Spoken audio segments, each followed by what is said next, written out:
Menino órfão de 7 anos encontra velho fazendeiro machucado e sendo atacado por urubus embaixo da ponte.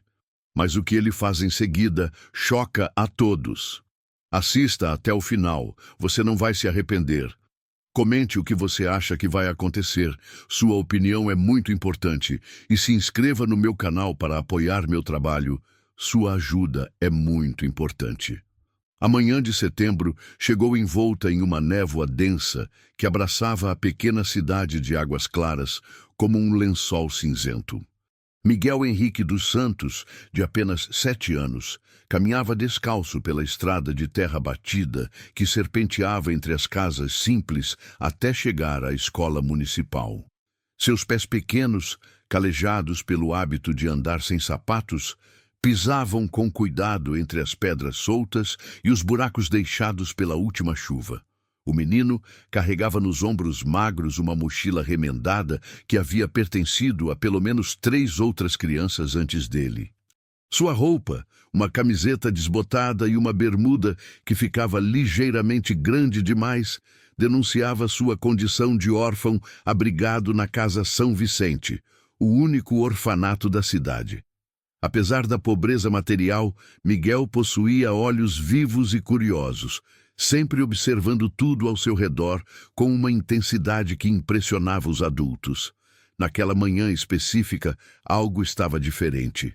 O ar carregava um silêncio estranho, quebrado apenas pelo som distante de alguns pássaros matinais. Miguel parou quando chegou próximo à velha ponte de madeira que cruzava o pequeno córrego que cortava a cidade. Era uma estrutura antiga, construída décadas atrás pelos primeiros moradores, com tábuas gastas pelo tempo e correntes enferrujadas como proteção lateral. Foi então que ouviu sons abafados, gemidos baixos que pareciam vir de algum lugar embaixo da ponte. Miguel hesitou por alguns segundos, seu coração acelerando. A Casa São Vicente havia ensinado as crianças para não se meterem em problemas, para seguirem direto para a escola e voltarem sem desvios. Mas algo naqueles sons despertou uma urgência que ele não conseguia ignorar. Aproximando-se da borda da ponte, Miguel espiou por entre as tábuas e sentiu o sangue gelar em suas veias. Lá embaixo, na margem enlameada do córrego, estava um homem idoso caído de lado, com uma das pernas visivelmente quebrada, dobrada em um ângulo antinatural. Ao redor dele, 3 urubus enormes caminhavam em círculos lentos, seus olhos negros fixos no homem indefeso, esperando o momento certo para se aproximarem mais. O homem tinha cabelos completamente brancos, embaraçados com folhas e lama, e usava roupas simples de fazendeiro. Suas mãos, grandes e calejadas, tremiam enquanto tentava afastar os urubus com gestos fracos. Miguel percebeu que o homem estava semiconsciente, seus olhos se abrindo e fechando em intervalos, como se lutasse para permanecer acordado. Sem pensar 2 vezes, Miguel gritou com toda a força de seus pulmões jovens, um som agudo que ecoou pela manhã silenciosa e fez os urubus baterem as asas pesadas, afastando-se alguns metros. O menino desceu rapidamente pela encosta íngreme que levava ao córrego, escorregando na terra úmida e segurando-se em galhos e raízes para não cair. "Senhor, o senhor está bem!" gritou Miguel, chegando perto do homem caído. O idoso abriu os olhos com dificuldade e focalizou o olhar no menino. Seus lábios rachados se moveram, tentando formar palavras, mas apenas um sussurro rouco saiu de sua garganta. Miguel percebeu que precisava agir rapidamente. Os urubus, embora afastados, continuavam observando a cena, prontos para retornar assim que o menino saísse. Com uma determinação que surpreendia para sua idade, Miguel começou a juntar pedras do córrego e atirar nos urubus, gritando e fazendo o máximo de barulho possível. Os pássaros, incomodados, finalmente voaram para longe, desaparecendo entre as árvores da mata ciliar. "Meu nome é Miguel", disse o menino, ajoelhando-se ao lado do homem ferido. "Vou ajudar o senhor." Mas preciso que fique acordado. Está bem? O fazendeiro assentiu fracamente e Miguel pôde ver lágrimas nos cantos de seus olhos azuis desbotados. Havia algo naquele olhar que tocou profundamente o coração do menino. Uma mistura de dor física, mas também de algo mais profundo. Uma dor que parecia vir de muito longe no tempo. Avaliando a situação, Miguel percebeu que não conseguiria carregar o homem sozinho, especialmente com a perna quebrada. O idoso era alto e mesmo magro, pesado demais para um menino de 7 anos, mas Miguel não podia simplesmente deixá-lo ali. Olhando ao redor, encontrou uma solução. Próximo ao córrego, havia uma área mais elevada e seca, protegida por uma árvore grande. Com muito esforço e cuidado extremo, Miguel conseguiu arrastar o homem centímetro por centímetro até aquele local mais seguro. O fazendeiro gemia de dor a cada movimento, mas parecia entender que o menino estava tentando ajudá-lo. "Vou buscar ajuda", disse Miguel, tirando sua própria camiseta e cobrindo o homem com ela. "Não vou demorar, prometo." O menino subiu a encosta correndo como nunca havia corrido antes, seus pés descalços voando sobre a terra e as pedras. Chegou à Casa São Vicente ofegante e gritando por irmã Teresa, a diretora do orfanato. A mulher, uma senhora de meia-idade com cabelos grisalhos, sempre presos em um coque rígido, apareceu na porta com uma expressão de preocupação e irritação. "Miguel, o que significa essa algazarra? Você deveria estar na escola." "Irmã Teresa, tem um homem machucado embaixo da ponte. Ele precisa de ajuda. A perna dele está quebrada e havia urubus." As palavras saíam atropeladas da boca de Miguel. A expressão da irmã Teresa mudou imediatamente. Ela conhecia Miguel há 3 anos, desde que ele chegara ao orfanato após ser encontrado abandonado na porta da igreja, e sabia que o menino não era de inventar histórias ou causar problemas desnecessários. Havia algo nele, uma seriedade e maturidade que impressionavam a todos. "Fique aqui e cuide das outras crianças", disse ela para a irmã Carmen, a auxiliar. "Vou com Miguel ver o que aconteceu." Os dois correram de volta à ponte, acompanhados por seu João, o zelador do orfanato, um homem simples, mas de bom coração, que conhecia todos na cidade. Quando chegaram ao local onde Miguel havia deixado o homem ferido, encontraram-no exatamente como o menino havia descrito, coberto pela camiseta pequena e respirando com dificuldade.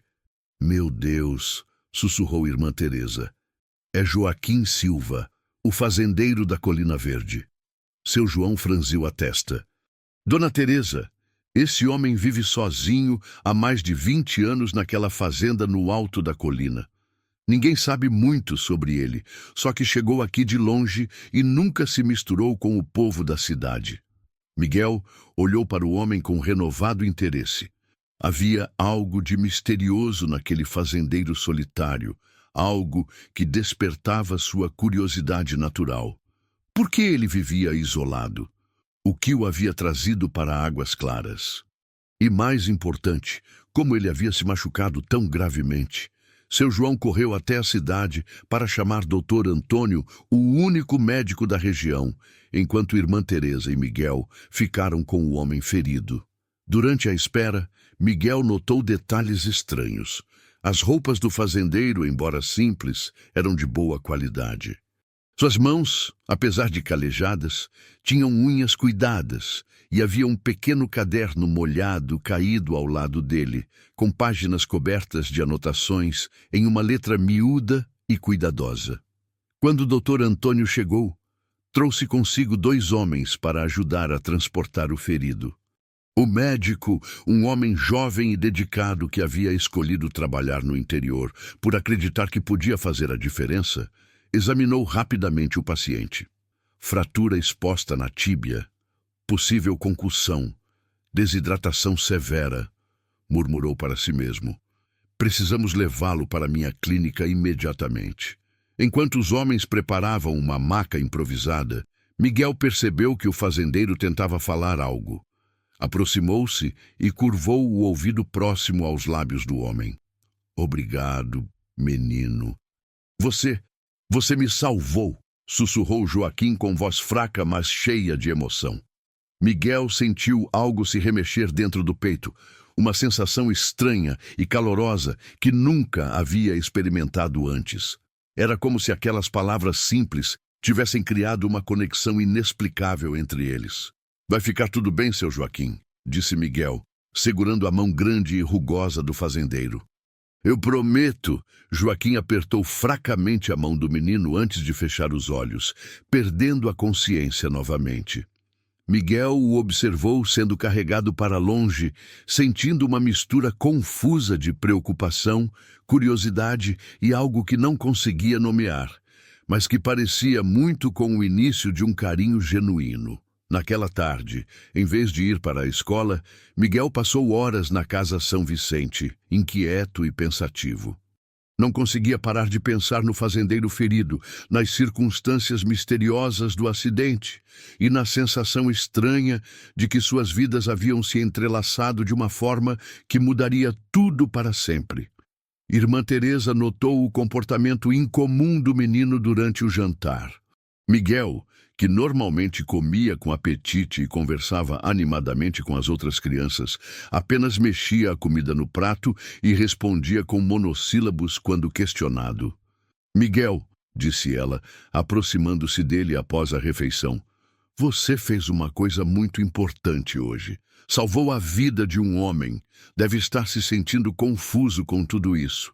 Miguel levantou os olhos e Irmã Teresa viu neles uma profundidade que a surpreendeu. Era como se o menino tivesse envelhecido anos em um único dia. Irmã Teresa, por que seu Joaquim vive sozinho? Ele parecia tão triste, a freira suspirou. Não sabemos muito sobre ele, Miguel. Algumas pessoas carregam segredos pesados, dores que preferem enfrentar sozinhas. Talvez um dia você entenda melhor, mas Miguel já havia tomado uma decisão silenciosa.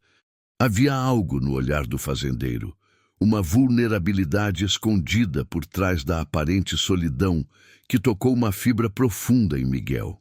Naquela noite, deitado em sua cama estreita no dormitório coletivo do orfanato, Miguel fitou o teto escuro e se perguntou se Joaquim estava bem, se a operação havia sido bem-sucedida, se o homem solitário da Colina Verde sobreviveria para contar os segredos que certamente guardava. O que Miguel não podia imaginar era que aquele encontro casual sob a velha ponte de madeira seria apenas o primeiro de uma série de eventos que transformariam não apenas suas vidas, mas toda a pequena comunidade de Águas Claras.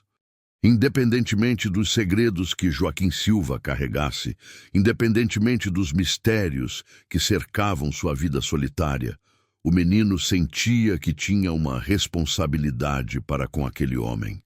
Nem podia suspeitar que o homem que havia salvado carregava conhecimentos que poderiam mudar o destino de muitas pessoas, ou que sua própria vida estava prestes a tomar rumos que ele jamais poderia ter imaginado. Enquanto o menino finalmente adormecia, do outro lado da cidade, na pequena clínica do doutor Antônio, Joaquim Silva abria os olhos lentamente.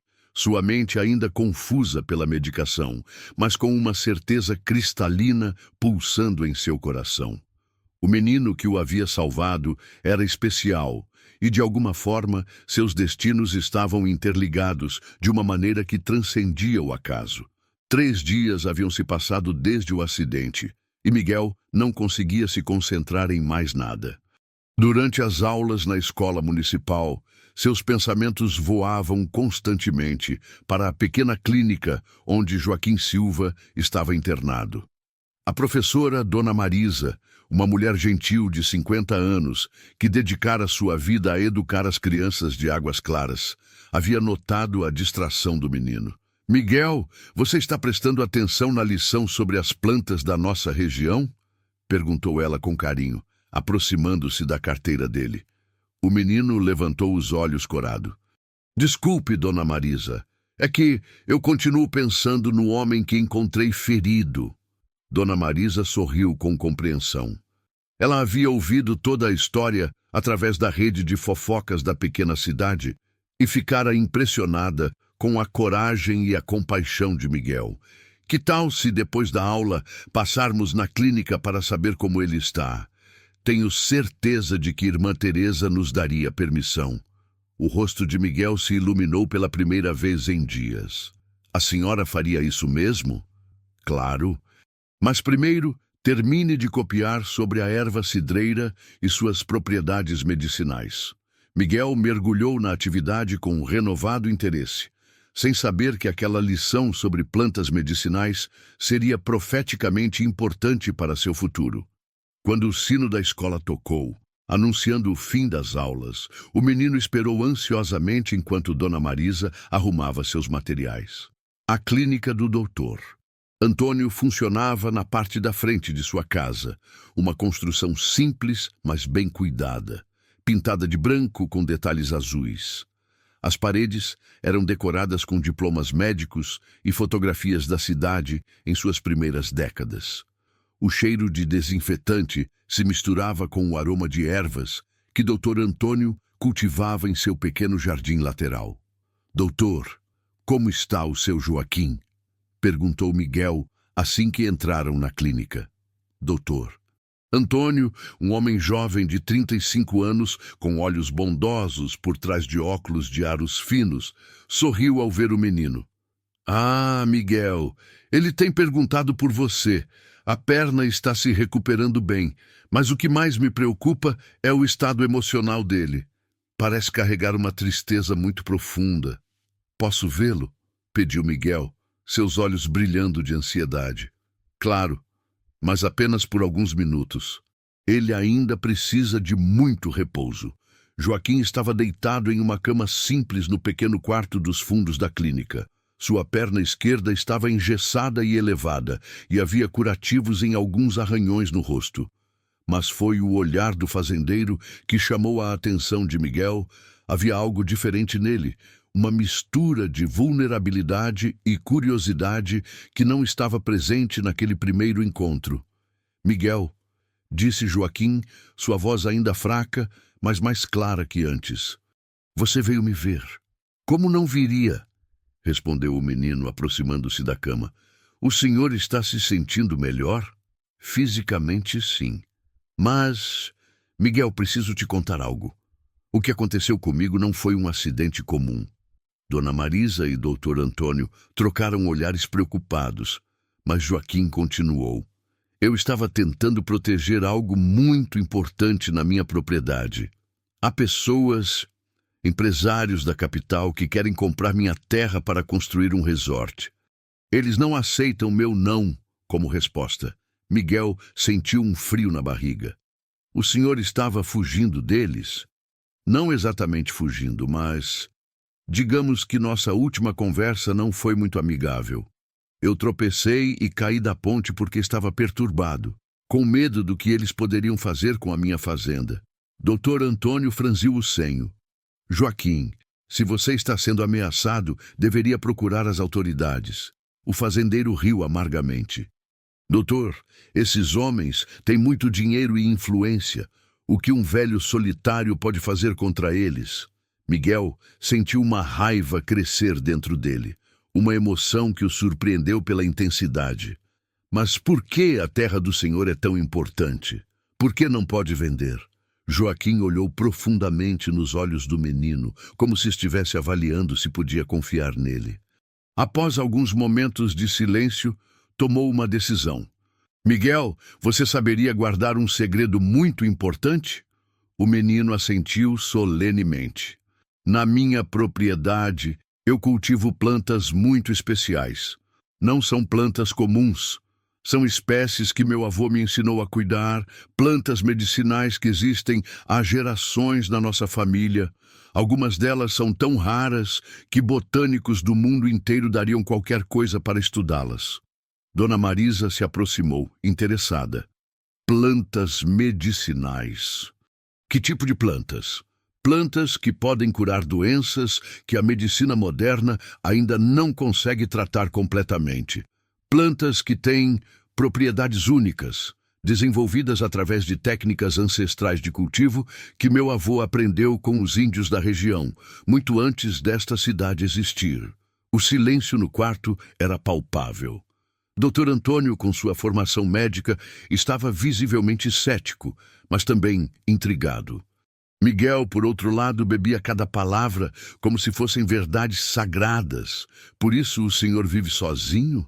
Perguntou Miguel. Sim e não, suspirou Joaquim. Eu me isolei porque cometi erros terríveis no passado. Erros que machucaram pessoas que eu amava. Vim para cá há 22 anos, procurando um lugar onde pudesse cuidar dessas plantas em paz e talvez, de alguma forma, me redimir dos meus erros. A primeira grande reviravolta da história estava sendo revelada. Doutor, Antônio puxou uma cadeira para mais perto da cama. Joaquim, o que aconteceu no seu passado? O fazendeiro fechou os olhos, como se a lembrança trouxesse dor física. Eu era professor universitário, botânico. Trabalhava com plantas medicinais em uma universidade prestigiosa. Tinha uma família, esposa e 2 filhas pequenas. Mas eu fiquei obcecado com uma pesquisa, comprovar que as plantas ancestrais eram superiores aos medicamentos sintéticos. Miguel percebeu lágrimas nos cantos dos olhos do homem. Minha esposa ficou gravemente doente. Câncer. Eu estava tão convencido de que podia curá-la com minhas plantas que recusei os tratamentos convencionais que os médicos recomendavam. Insisti que meus conhecimentos eram suficientes. O silêncio no quarto era ensurdecedor. Doutor. Antônio havia parado de respirar. Ela morreu, Miguel. Morreu porque eu fui arrogante demais para aceitar que talvez eu estivesse errado. Minhas filhas nunca me perdoaram. A universidade me demitiu. Perdi tudo. Miguel sentiu uma dor profunda no peito, uma empatia que o fez querer abraçar aquele homem destruído. Sem pensar, estendeu a mão e segurou a mão de Joaquim. Mas o senhor aprendeu, não foi? Por isso veio para cá. Vim para cá carregando o peso da culpa e a determinação de nunca mais prejudicar ninguém com minha obsessão. Mas também trouxe as plantas, porque alguma parte de mim ainda acreditava que elas poderiam ajudar pessoas, se usadas da forma correta. Dona Marisa limpou discretamente uma lágrima do rosto. E agora esses empresários querem sua terra? Eles não fazem ideia do que existe lá.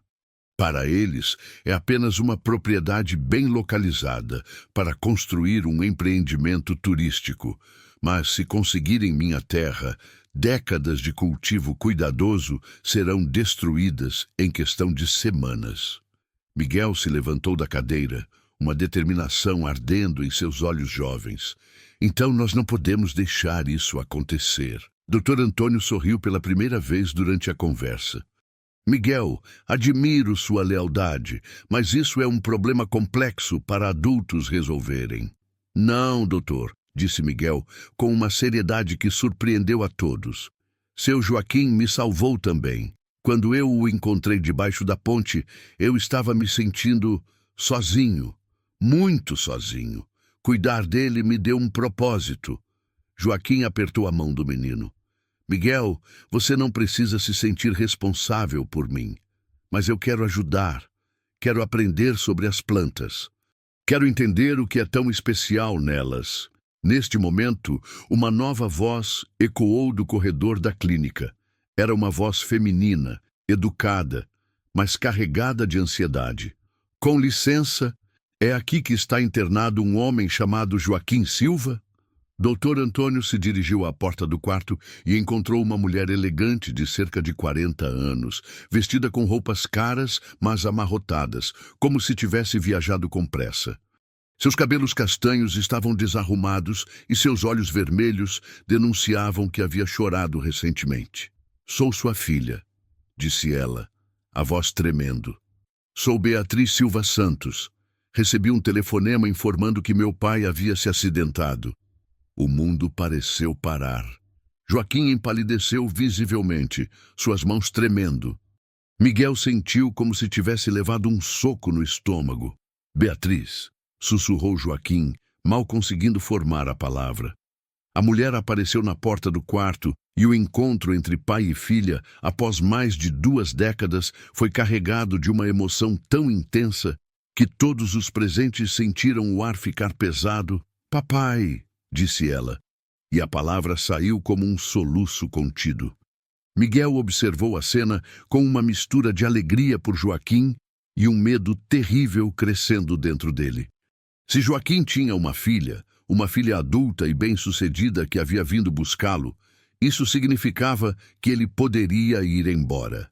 Significava que a conexão especial que havia crescido entre eles poderia se romper antes mesmo de florescer completamente.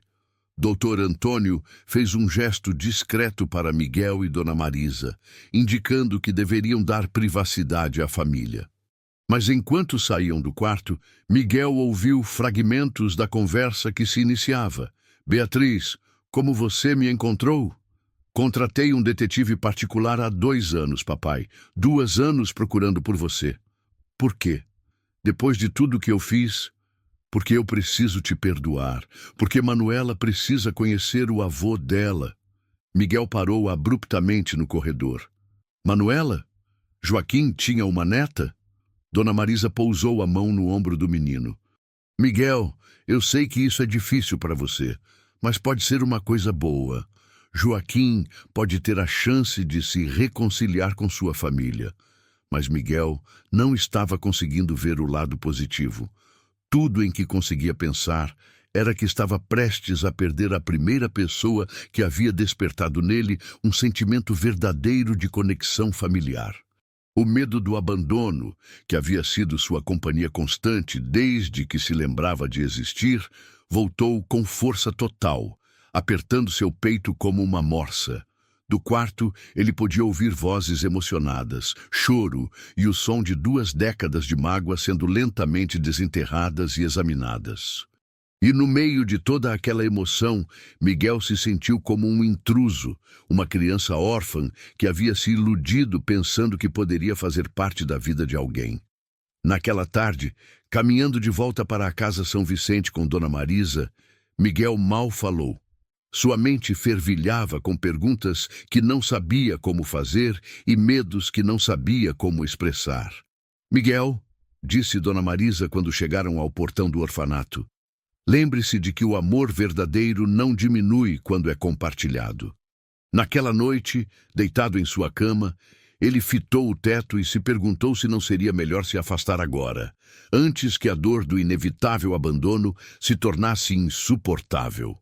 O que ele não sabia era que do outro lado da cidade, na clínica, Joaquim Silva estava passando pela noite mais importante de sua vida em décadas. Uma noite que definiria não apenas seu futuro, mas também o futuro do menino órfão que havia salvado sua vida e, sem saber, também sua alma.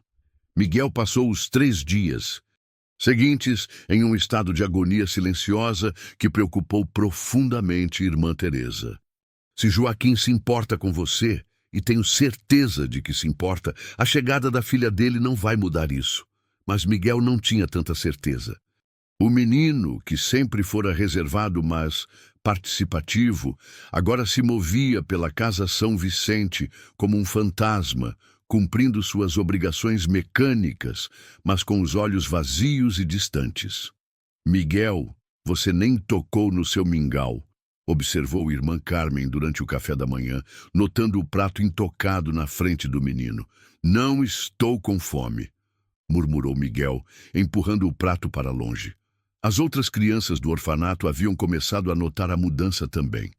Pedro, um garoto de 9 anos que sempre provocava Miguel, tentou iniciar uma de suas brincadeiras maliciosas, mas parou quando viu a expressão devastada no rosto do amigo. "Miguel, o que aconteceu com você?" perguntou Ana Lívia, uma menina de 6 anos que sempre seguia Miguel como uma sombra. "Você está triste por causa do homem que você salvou?" Miguel apenas balançou a cabeça e se afastou, deixando Ana Lívia confusa e magoada. Na escola, Dona Marisa observava preocupada enquanto Miguel olhava pela janela durante as aulas, completamente alheio às lições. Quando ela tentou conversar com ele após as aulas, o menino apenas disse que estava bem e saiu rapidamente. Era uma mentira que ninguém acreditava. Na tarde do terceiro dia, irmã Teresa decidiu tomar uma atitude. Ela havia recebido uma ligação de Dr. Antônio informando que Joaquim Silva queria ver Miguel, mas também contando sobre a situação complexa com a filha do fazendeiro. A freira sabia que precisava ajudar o menino a processar seus sentimentos antes que eles se transformassem em algo ainda mais destrutivo. Miguel, chamou ela, encontrando o menino sentado sozinho debaixo da velha mangueira no quintal do orfanato. Preciso conversar com você. Miguel levantou os olhos e irmã Teresa viu neles uma dor que partiu seu coração. Era a mesma dor que havia visto tantas vezes em crianças abandonadas. O medo visceral de formar vínculos que inevitavelmente se romperiam. Dr. Antônio ligou. Joaquim está perguntando por você todos os dias. Ele não precisa mais de mim, disse Miguel, sua voz pequena e amargurada. Ele tem a filha dele agora. Irmã Teresa se sentou ao lado do menino na grama. Miguel, você acha que quando uma pessoa ganha um novo amigo, ela automaticamente perde os antigos? Miguel não respondeu, mas seus ombros se tensionaram. Joaquim Silva passou 22 anos sofrendo pela separação da família dele.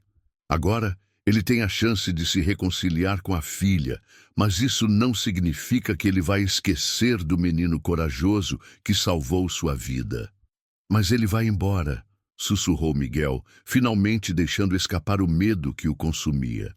Ele vai voltar para a cidade grande com a filha dele e eu vou ficar aqui sozinho de novo.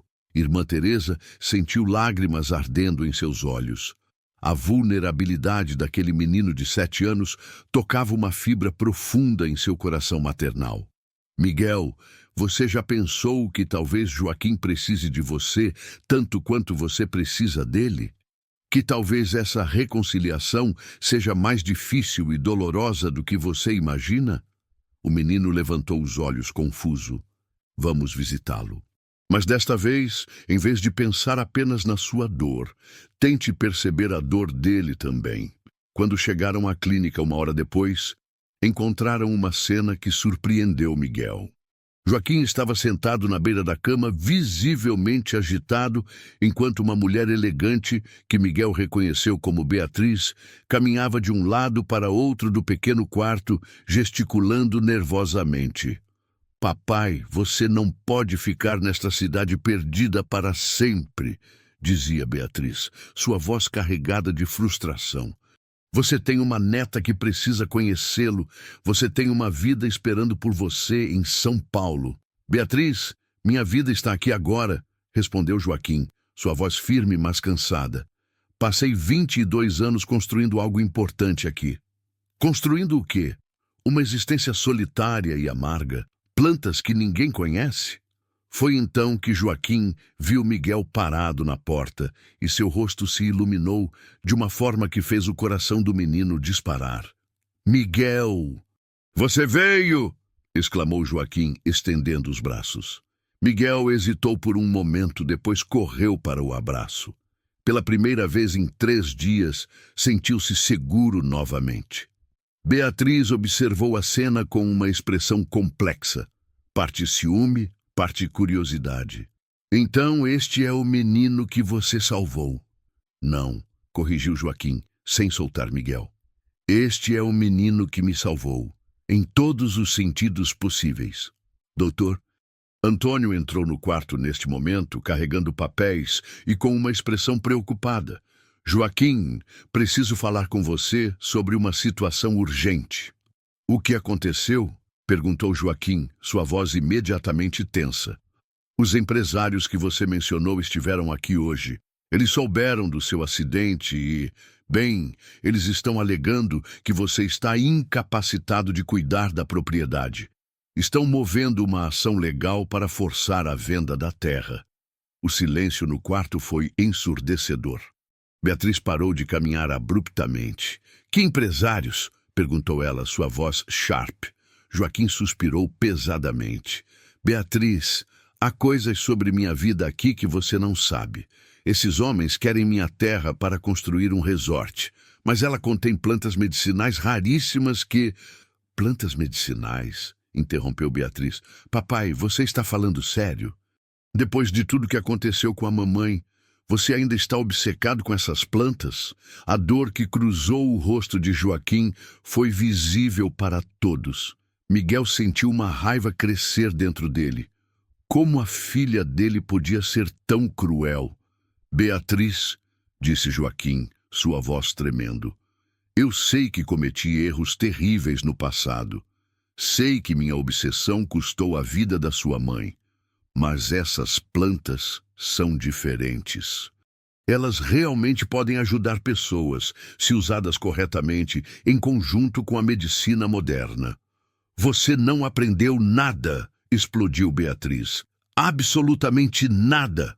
Mamãe morreu por causa dessa sua obsessão insana e você ainda está aqui, 20 anos depois, fazendo a mesma coisa. Miguel não conseguiu mais se conter. A senhora não entende, gritou ele, surpreendendo a todos. Seu Joaquim não é obcecado, ele é cuidadoso. Ele sabe que errou antes e agora quer fazer o certo. Beatriz olhou para o menino com surpresa e uma ponta de irritação. Criança, você não entende a complexidade desta situação. Eu entendo que o senhor está machucando ele, respondeu Miguel, lágrimas começando a escorrer por seu rosto. Eu entendo que ele passou anos sofrendo pelo que aconteceu com sua mãe. E eu entendo que a senhora chegou aqui e só está deixando ele mais triste. Miguel, disse irmã Teresa suavemente, talvez devêssemos... Não. Miguel se virou para Joaquim. Seu Joaquim, a senhora quer que o senhor abandone tudo e vá para São Paulo, certo? Quer que o senhor abandone as plantas, abandone esta cidade e me abandone também. O silêncio que se seguiu foi devastador. Joaquim olhou para Miguel, depois para Beatriz, depois para doutor. Antônio como um homem dividido entre mundos incompatíveis. Miguel, disse ele finalmente, eu nunca te abandonaria, mas... Talvez Beatriz tenha razão. Talvez eu esteja sendo egoísta ao me apegar a uma vida que pode estar causando mais mal que bem. As palavras atingiram Miguel como golpes físicos. O senhor vai mesmo embora? Joaquim não conseguiu responder. Doutor Antônio pigarreou, quebrando o momento doloroso. Há outra complicação.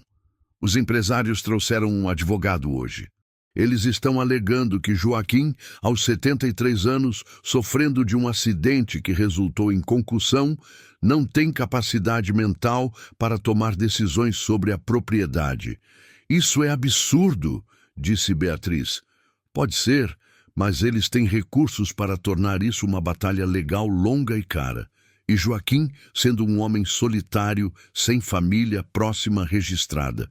Dr. Antônio parou, olhando para Beatriz. Bem, até agora. Beatriz compreendeu imediatamente. Eles não sabiam que ele tinha família, achavam que poderiam intimidar um velho sozinho. Exatamente, mas agora que você está aqui, as coisas podem mudar. Miguel sentiu um frio no estômago. O que isso significa? Dr. Antônio olhou hesitante para Joaquim.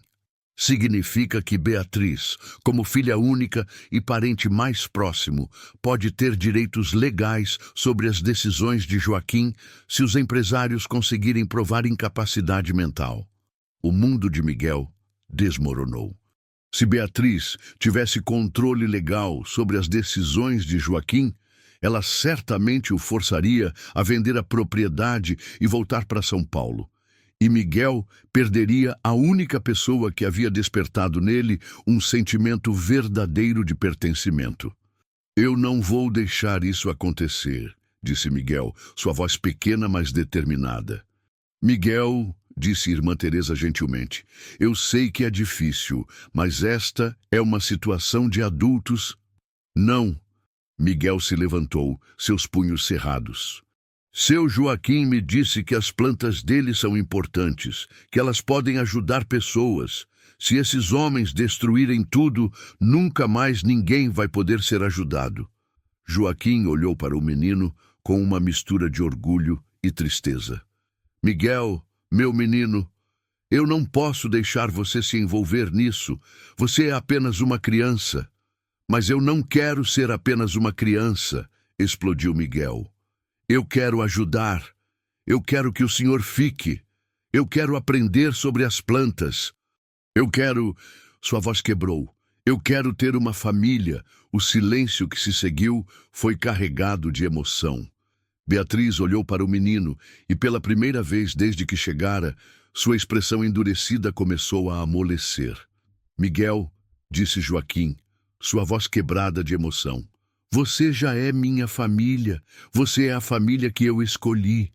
Beatriz se sentou pesadamente em uma cadeira.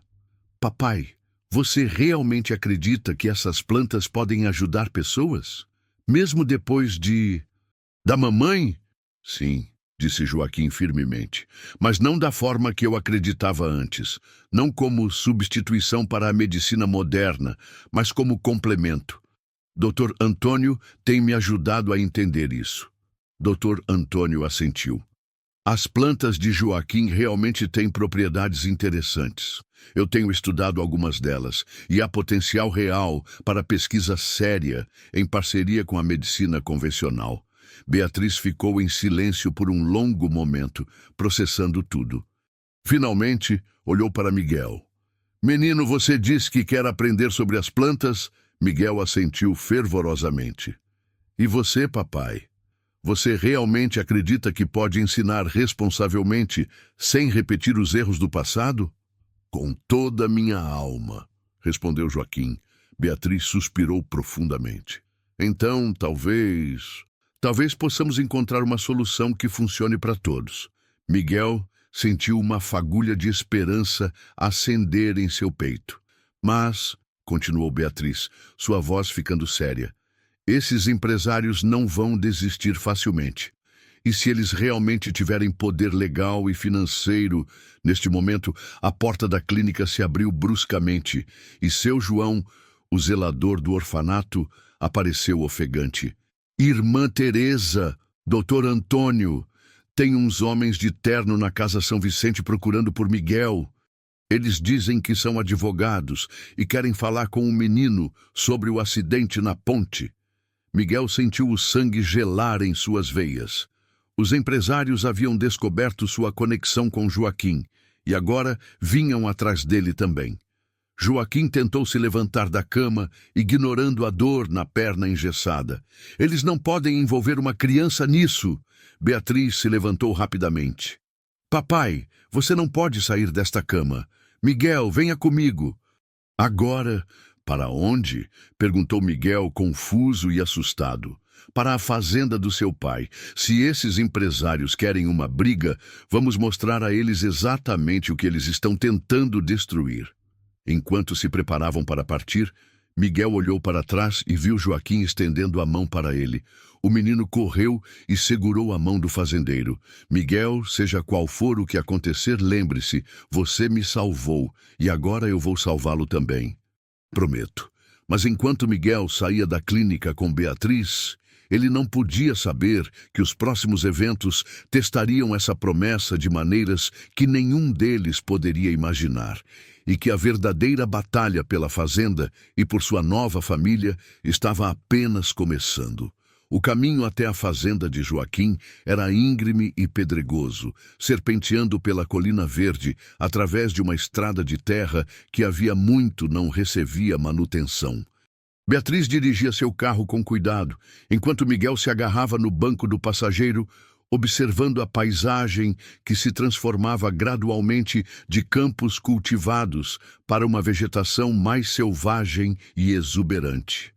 Miguel, disse Beatriz, quebrando o silêncio tenso que havia se estabelecido desde que saíram da clínica. Eu preciso te pedir desculpas. Eu disse coisas duras sobre meu pai, sem pensar em como isso poderia te afetar. Miguel olhou para ela com surpresa. A senhora não precisa se desculpar comigo. Preciso sim. Você claramente ama meu pai, e ele te ama também. Eu estava tão focada na minha própria dor que não consegui ver isso no início. O menino ficou em silêncio por alguns momentos, processando as palavras dela. A senhora ainda acha que seu Joaquim deveria voltar para São Paulo? Beatriz suspirou profundamente. Honestamente, eu não sei mais. 22 anos é muito tempo, Miguel. Muita coisa mudou. Minha filha Manuela tem 8 anos e nunca conheceu o avô. Eu construí uma vida inteira sem ele, mas a senhora veio procurar por ele. Vim, porque mesmo com toda a mágoa, mesmo com toda a raiva que senti durante todos esses anos, ele ainda é meu pai. E uma parte de mim sempre sentiu falta dele. Quando chegaram ao topo da colina, Miguel viu pela primeira vez a propriedade de Joaquim e ficou sem fôlego. A casa era simples, mas bem cuidada, uma construção de madeira pintada de branco com varandas que abraçavam toda a estrutura. Mas o que realmente impressionou Miguel foram os jardins. Estendendo-se em todas as direções ao redor da casa, havia canteiros organizados de plantas que Miguel nunca havia visto antes. Algumas tinham folhas prateadas que brilhavam sob o sol da tarde.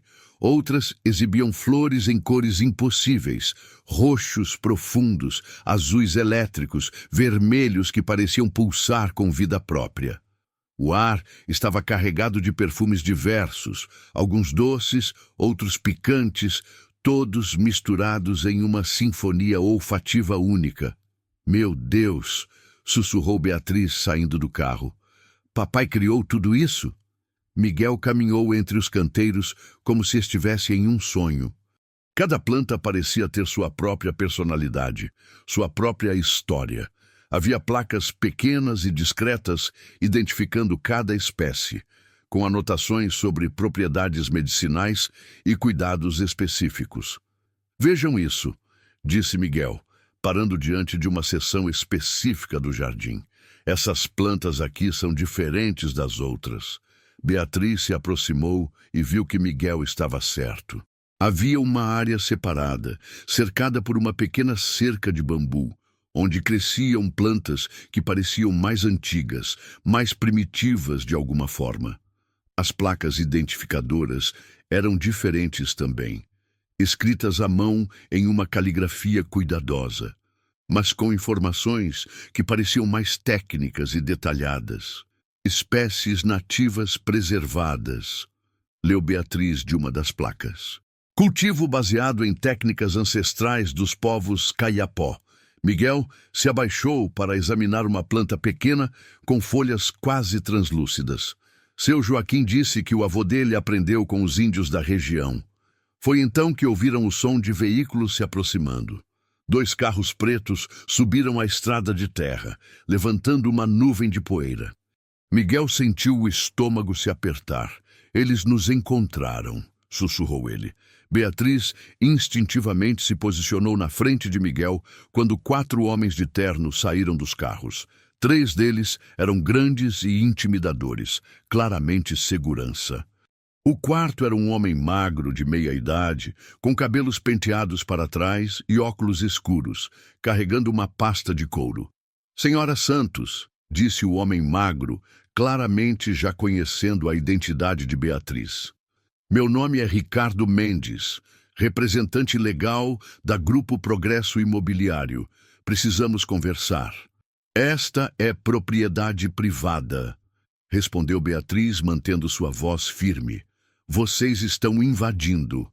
Na verdade, não estamos, disse Mendes com um sorriso frio. Temos uma ordem judicial que nos permite inspecionar a propriedade, dado que seu pai foi declarado mentalmente incapaz de administrá-la adequadamente. Miguel sentiu uma raiva fervendo dentro dele. Vocês não podem fazer isso. Ah, o famoso Miguel, disse Mendes, olhando para o menino com uma expressão predatória. O menino que encontrou Joaquim Silva após seu acidente. Havia algo na forma como ele disse acidente que fez Miguel sentir um frio na espinha. Nós gostaríamos de fazer algumas perguntas sobre esse acidente, Miguel. É interessante como um homem saudável de 73 anos simplesmente tropeça e cai de uma ponte, não acha? Beatriz se adiantou. O que vocês estão insinuando? Não estou insinuando nada, senhora Santos. Estou apenas observando que acidentes podem ser convenientes, especialmente quando há testemunhas para confirmar a incapacidade mental da vítima. Miguel compreendeu com horror o que o homem estava sugerindo. Vocês querem que eu minta? Querem que eu diga que seu Joaquim estava confuso quando eu o encontrei? Estamos apenas procurando a verdade, Miguel. E a verdade é que Joaquim Silva é um homem perturbado, obcecado com plantas sem valor medicinal real, vivendo em isolamento por mais de 2 décadas. Claramente não está em condições de tomar decisões racionais sobre uma propriedade valiosa. Ele não é perturbado, gritou Miguel. Ele é gentil e inteligente e essas plantas são importantes. Mendes riu friamente. Plantas importantes? Criança, você foi enganada por um velho demente. Essas plantas não passam de ervas daninhas caras. Foi neste momento que Beatriz fez uma descoberta que mudaria tudo. Enquanto os homens falavam, ela havia se afastado alguns passos e notado algo que havia passado despercebido antes. Em um canteiro próximo à casa, quase escondida entre outras plantas, havia uma pequena lápide de pedra com uma inscrição quase apagada pelo tempo. Em memória de Helena Silva Santos, 1952-2002. Esposa amada, mãe dedicada. Beatriz sentiu as pernas tremeram. Sua mãe tinha um túmulo ali, na propriedade. Seu pai havia trazido as cinzas da mãe para aquele lugar sagrado que ele havia criado. Miguel, sussurrou ela, venha aqui. O menino se aproximou, ainda mantendo os olhos nos homens ameaçadores. Quando viu a lápide, sua expressão mudou completamente. Sua mãe está enterrada aqui? Perguntou ele suavemente. Beatriz assentiu, lágrimas começando a escorrer por seu rosto. Ele trouxe ela para cá, para este jardim que ele criou, para cuidar dela para sempre. Mendes, percebendo que estava perdendo o controle da situação, se aproximou. Muito tocante, mas isso não muda nada. Temos procedimentos legais a seguir. Na verdade, disse uma nova voz, vocês não têm. Todos se viraram e viram doutor. Antônio subindo a colina a pé, acompanhado por Joaquim Silva, que se apoiava em muletas e, mais surpreendentemente, por uma mulher desconhecida de cerca de 50 anos, vestida profissionalmente e carregando uma pasta. Joaquim! Gritou Miguel, correndo em direção ao fazendeiro. Como o senhor chegou aqui? Eu não podia deixar vocês enfrentarem isso sozinhos, disse Joaquim, abraçando o menino desajeitadamente devido às muletas. Beatriz, você descobriu o túmulo da sua mãe. Beatriz assentiu, ainda chorando. Papai, eu não sabia. Havia muitas coisas que você não sabia, minha filha, mas agora não é hora para isso. Joaquim se virou para Mendes. Ricardo, você e seus capangas estão invadindo minha propriedade ilegalmente. Temos uma ordem judicial, Joaquim, que foi invalidada há 1 hora, disse a mulher desconhecida, abrindo sua pasta. Meu nome é doutora Patrícia Almeida, advogada especializada em direito de propriedade e proteção ambiental. A ordem de vocês foi baseada em alegações falsas de incapacidade mental, que foram refutadas por laudos médicos independentes. Dr. Antônio se adiantou. Eu requisitei uma segunda opinião médica sobre o estado mental de Joaquim. 3 médicos diferentes confirmaram que ele está em pleno uso de suas faculdades mentais. Mendes estava visivelmente nervoso agora. Isso não muda o fato de que a propriedade é mal administrada e representa um risco para a comunidade. Na verdade, disse doutora Patrícia, tirando mais papéis de sua pasta, esta propriedade foi registrada hoje como área de preservação ambiental particular. As plantas cultivadas aqui foram catalogadas por botânicos da Universidade Federal e várias espécies foram identificadas como raríssimas ou em risco de extinção. Miguel olhou para Joaquim com admiração. O senhor conseguiu salvar as plantas. Não fui eu sozinho, disse Joaquim sorrindo para o menino. Dr. Antônio fez contato com pesquisadores da universidade. Eles ficaram fascinados quando souberam sobre minha coleção. Mas isso não é tudo, disse Dr. Antônio com um sorriso misterioso. Miguel, há algo que você precisa saber. Algo que descobrimos enquanto fazíamos a catalogação das plantas. Miguel olhou confuso. O que é? Joaquim se abaixou até ficar no nível dos olhos do menino, equilibrando-se nas muletas. Miguel, quando o Dr. Antônio começou a pesquisar minha coleção, ele precisou revisar meus registros antigos, registros que datam de quando eu comecei a colecionar plantas, há mais de 40 anos. Eu não entendo. Nos meus registros mais antigos, havia anotações sobre um assistente de pesquisa que trabalhou comigo durante alguns meses antes dos problemas com sua mãe, Beatriz, um jovem botânico brilhante chamado Rafael Santos. Miguel sentiu algo se mexer dentro dele. Rafael Santos? Rafael Santos era seu pai, Miguel. O mundo parou. Miguel sentiu como se o chão tivesse desaparecido sob seus pés. Meu pai? Seu pai trabalhou comigo quando você era bebê. Ele trouxe você para o laboratório algumas vezes. Você costumava ficar fascinado com as plantas, mesmo sendo tão pequeno. Lágrimas começaram a escorrer pelo rosto de Miguel. Mas eu sou órfão. Meus pais morreram. Eles morreram em um acidente de carro quando você tinha 2 anos, disse Joaquim suavemente. Mas antes disso, seu pai e eu éramos amigos. Ele compartilhava minha paixão pelas plantas medicinais, mas era mais sensato que eu. Sempre insistia que o conhecimento tradicional deveria ser usado em conjunto com a medicina moderna. Beatriz se aproximou, colocando a mão no ombro de Miguel. Miguel, isso significa, disse Joaquim, sua voz embargada de emoção, que nosso encontro não foi acaso. Você carrega o amor pelas plantas no seu sangue. Seu pai deixou anotações, desenhos, observações que eu guardei todos esses anos sem saber que um dia você voltaria para reclamá-los. Miguel não conseguia processar tudo. O senhor conhecia meu pai. Eu o amava como um filho, Miguel. E quando você me salvou debaixo daquela ponte, foi como se Rafael tivesse voltado para me salvar também. Mendes, vendo que a situação havia escapado completamente de seu controle, fez uma última tentativa desesperada. Isso tudo é muito tocante, mas não muda nossos direitos legais sobre essa propriedade. Na verdade, muda sim, disse doutora Patrícia friamente. Porque Miguel Santos, como filho único de Rafael Santos e herdeiro legal de suas pesquisas, agora é coproprietário intelectual de metade das descobertas feitas nesta propriedade. Isso é absurdo, explodiu Mendes. É completamente legal, continuou a advogada. Rafael Santos registrou suas pesquisas em parceria com Joaquim Silva. Com a morte de Rafael, esses direitos passaram automaticamente para seu filho. E menores de idade não podem ter seus direitos de propriedade intelectual transferidos sem representação legal adequada. Miguel olhou para todos, tentando entender.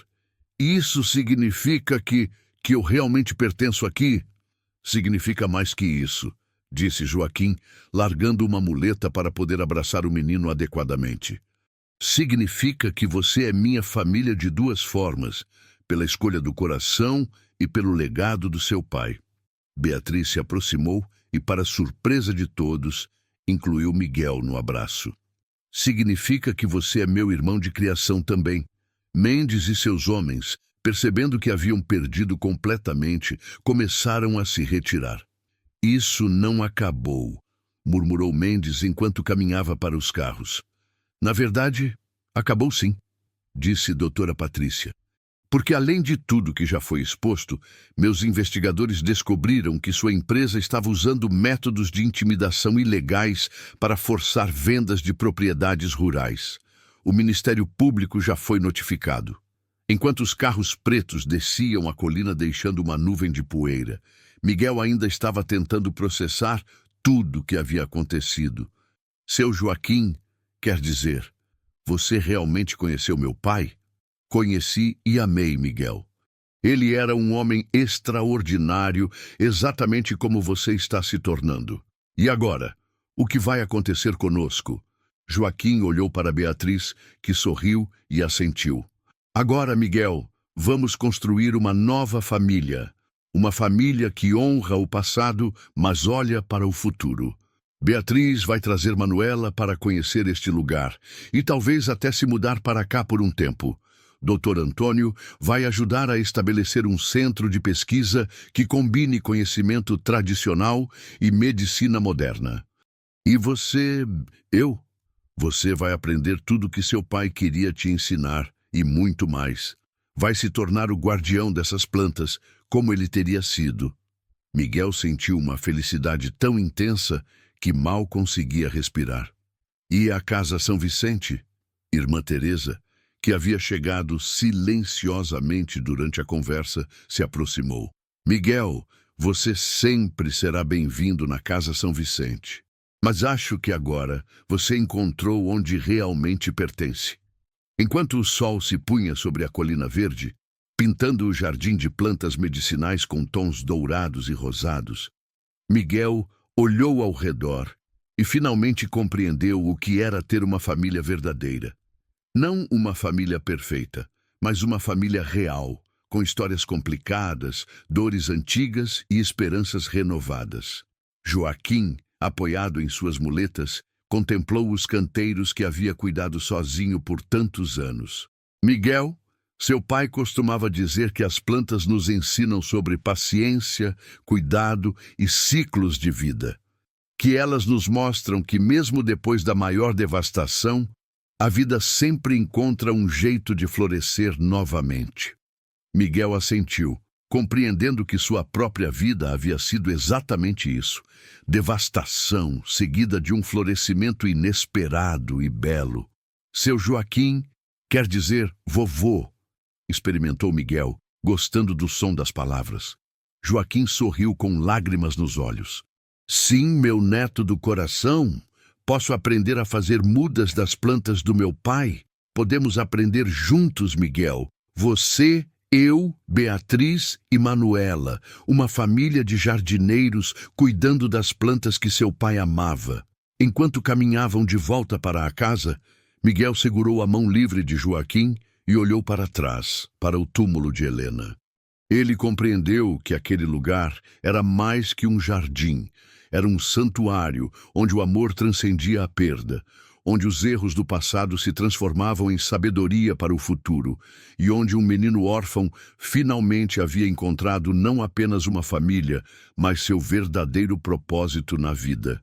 A história que havia começado com um acidente aparente sob uma ponte velha se revelara uma jornada de descoberta, perdão e renovação. E enquanto as primeiras estrelas começavam a aparecer no céu noturno sobre águas claras, Miguel Santos sabia que sua verdadeira vida estava apenas começando.